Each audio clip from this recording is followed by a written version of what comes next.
The need for Holocaust education is immense. Claims conference surveys reveal a disturbing lack of knowledge about many basic Holocaust facts. In fact, Facebook acknowledged that its decision to take action against Holocaust denial and distortion on its platforms was motivated in part by our finding that nearly 1/4 of young adults in the U.S. believe the Holocaust is a myth and did not happen, has been greatly exaggerated, or were unsure. We have seen the trivialization of the Holocaust through flawed comparisons and the misuse of Holocaust language and symbols in discourse, at protests, political discussions, and in the press. We also continue to see minimization and distortion of this history as countries continue to try to shape and mold their national narratives. Teaching and learning about the Holocaust equips learners to evaluate representations of this event and thereby lessen and identify the misuse of the Holocaust. An educated public can recognize when the Holocaust is being exploited to further cultural and political agendas. As Secretary General of the UN, Antonio Guterres, stated, in Europe, the United States, and elsewhere, white supremacists are organizing and recruiting across borders, flaunting the symbols and tropes of the Nazis and their murderous ambitions. Unfortunately, this rise is not limited to white supremacists, and we must do what we can to combat this trend. Teaching and learning about anti-Semitism in the context of the Holocaust can illuminate the pernicious consequences of prejudice, xenophobia, and racism. Anti-Semitism was integral to the implementation of the Holocaust.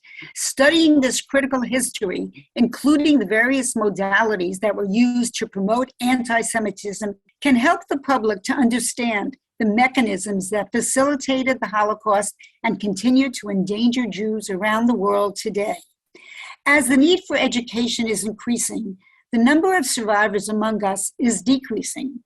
We are fortunate to have living survivors who serve as testimony to the reality of the Holocaust and whose presence challenges Holocaust distortion and minimization.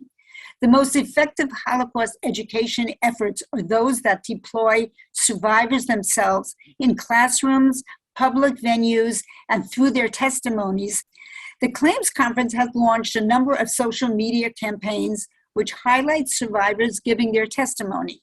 The digital campaign, No Denying It, offered daily videos of Holocaust survivors appealing directly to Facebook, asking for the removal of Holocaust denial and distortion posts. More recently, many survivors took part in our initiative to highlight the importance of Holocaust education in the campaign, It Started with Words. Each survivor gave testimony describing how the Holocaust began with hate speech. To fight misinformation and distortion about the Holocaust, educational efforts must target youth. The Claims Conference, through its grants program, supports several initiatives to reach this critical population, which foster feelings of personal connectedness to their experiences. Teacher training is significant because of the multiplier effect, where one well-trained teacher can reach hundreds of students. It is also essential to rescue, preserve, and make accessible evidence to advance Holocaust research. Training scholars and archival accessibility projects are two means to advance this goal. Learning about the Holocaust provides a glimpse into the rich and vibrant Jewish world that existed before the Holocaust and the strength and resilience of the survivors. We also support films which have the power to reach large audiences globally, such as the Academy Award winner Son of Saul and the widely seen Who Will Write Our History. We are beginning to fund social media projects geared to the platforms where young people increasingly spend their time. While the need for education is great, the Claims Conference surveys revealed some hopeful news. In all the countries we surveyed, there is consensus that Holocaust education is important. On this Yom HaShoah, we are honored to participate in this unique digital gathering of survivors and to pledge our continued support to honor both the survivors and to preserve the memory of those who perished.